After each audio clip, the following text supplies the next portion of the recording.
Bienvenue à Labraz. Aujourd'hui sur le... Do you like my French? No. Hey, welcome to Labraz. Today on the show, this is no mistake. We're actually going to be putting together a little recipe here and cooking up some mousse sundaes or some pudding sundaes. They're going to be made out of mousse? Well, pudding, jello pudding. Oh. Nice. Yeah, I was wondering what we were going to do with the antlers. But all to show you actually how multi-core processors work. These days, of course, you know, there's Pentium 4 and hyper-threading, and there's a duo-core and core duo, and who knows? It's really confusing. Really confusing things. So if you're going to go and buy a computer, you know, what are these things? We're going to show you exactly what a multi-core processor is all about. So just to get started, Sean, I guess right up until, 2 years ago or so, every computer you bought only had one processor with one core. So what exactly is a core? Well, a core is the little die on the processor itself that will actually do the work. So you're sending inputs in from one side, it'll crunch them up and then send them out on the other side in a processed form. Right. So okay, so sort of like we've put some pudding here in a blender. Right. Let's add a little bit more input here. So there's chocolate moussey, actually I guess chocolate pudding. We're going to add some data. Now, so think of this, before Sean turns this on, think of this as a computer that's running, and then maybe you start up Photoshop, and Photoshop's now going to do some work with a picture that you're editing or whatever. Right. The processor's going to go to work. Right, so we're going to do a bit of work here. Right. And unfortunately, while it's doing this, it's not doing anything else. No, it's really focused on this. It can't manage any other task at the moment. Or it can, but it's really, you know, if it stops doing something like that and you move on to, say, email, it will have to sort of stop what it's doing, will slow down what it's doing, and work on email. So it'll what's called time slicing, right? Yeah, a bit of this, then a bit of that, then a bit of this, right. Then a bit of that, which is not a very efficient way to do things. But, you know, Intel was looking for a way to increase the speed of its chips, and so it went, well, you know what? We'll take a chip and we'll look at it and analyze what's going on it. And actually, as it turns out, it's not using all of its utilities all the time. There's some dead spots in the chip. There's electricity running through it or not doing anything at all. And that's what we call a Celeron. Yeah. Well, that's less cash. That's a whole different show. But so hyperthreading was exactly what, Sean? How did that work out? Okay, well, hyperthreading takes the single processor that you had before and actually splits up the tasks into two virtual processors. Right. And so when one is doing one thing, the other half of the processor can do the other thing. Right. So let's... And so Windows actually recognized, Windows XP anyway is multi-core enabled. So when they brought along hyperthreading and two virtual cores, it looked like two processors in the machine that were available to do the work. Right, so we've got now two machines here. I'm going to add a little bit more. Two machines? Well, we've got one processor here. Let's pretend that these two things are exactly the same processor. In fact, we're going to call you the processor. We're going to call you the computer. I'm the processor. So don't think of this blender necessarily as the processor. I'm the processor, and this is my task. And now I have two hands. This would be hyperthreading. So I'm able to do this here, and in this one, I'm able to do this other task. So I can do both at the same time. That's a very good job of doing both at the same time. It's not the most efficient way of doing it because you're still using one processor and slicing it up into two. Right, and your focus as a computer is split. You're kind of having to manage both tasks, even though technically, you know, the work is being shared and you're doing two processes.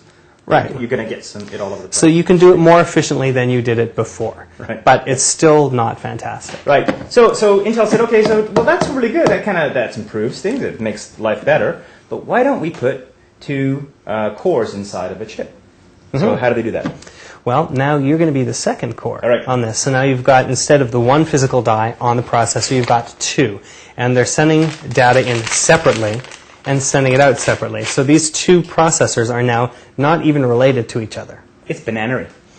It's banana pudding. All right, okay. So I'm going to add a bunch of... Okay, so I could be... Maybe I'm a Windows Media Player going to play a video, right? Yes. All right. So I'm doing Photoshop and you're doing your over there. Let's move this out of the way. Are we a dual core processor here now? We're a dual core. So you're going to be doing that and I'm going to be doing this. Ready?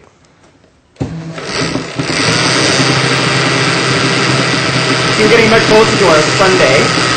That's be faster, right? Instead of doing one at a time, what we do... Ooh, this needs more milk. What we're doing is... help me here, Sean. There we go. See, this is not how processors work, though. I'm not reaching over it. As a dual-core processor, I'm technically not interacting with that one at all. That's true. That's true. We're kind of cheating. But hey, it's not easy to be lab rats. All right, and see, he finished his after I finished mine. I'm already done, and he's doing his, and they're not interacting with each other. They're not affecting each other. Right, exactly. So, I mean, you could really go to sleep, or you could go off and do another task, or whatever. Yeah, so you could be doing nothing, and I could just be sitting here.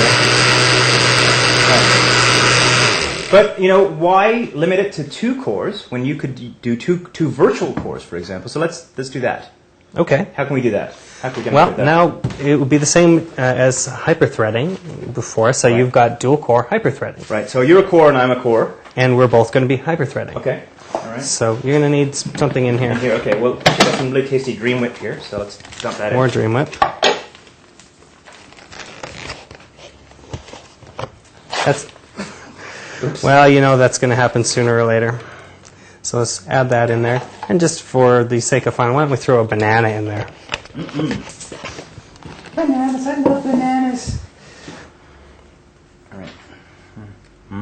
Very effective. Okay. So we'll put this lid back on. All right. And now we're going to do what we were doing before, except we're both going to be doing 2 tasks. Ready? Hang on.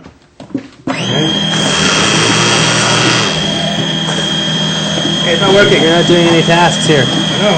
You're going to plug in? Oh, there. Oh, You know what? Is there not a blade in there? A blade is Yeah, important. right back. A blade is very important when you're multitasking here. So while he's gone, what can we talk about here? Well, I'm going to get another banana. Oh, there we go. There we go. All right. Let's put the take the banana out. Put it here.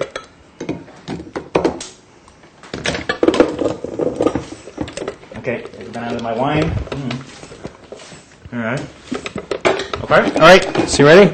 Hang on. Ready? Blender. Put it on the blender.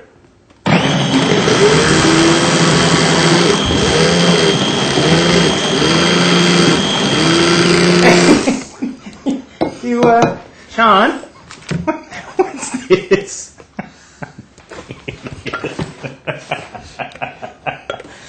And that's how dual core hyperthreading works. Right, so there you go. 2 processors, 2 hands, 2 machines to do the work. You basically end up with 4 virtual processors. Cut yourself. So, now it doesn't exactly work exactly like that, but you kind of get the idea, right? The idea is that you have somebody who's doing, or somebody or something that's doing multiple tasks and working away at that, and not having to stop to do other tasks. Now, what's coming up in the future is you're going to see Intel start shipping things multi-core. We're going to talk about multi-core, not just 2, but perhaps 4. That's very nice. Maybe even 8, 16. The limits of something like this are... It's really hard to take me seriously with chocolate pudding on my glasses, isn't it? It really is. I was going to actually create a real sundae, but it's just not going to work out, I don't think. But You've got banana powder in your wine. Well, I do. It's very tasty that way. I quite enjoy banana powder in my red... No, I'm not even going to drink that. That's just wrong. Well, that's it for Lab Rats. That's disgusting. I'm Andy Walker, and he's busy eating a banana with skin on. We will see you next time. Thanks always for... the email that you send us at feedback@labrats.tv. We won't post this recipe online as we were expecting because it's just disgusting. It's actually pretty tasty. Anyway, that's it for me. I'm Andy Walker. I'm Sean Corrales. We'll see you next time. Are you ready?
out Absolute Beginner's Guide to Security Spam, Spyware, and Viruses, a book that I wrote recently to help get rid of the digital goo.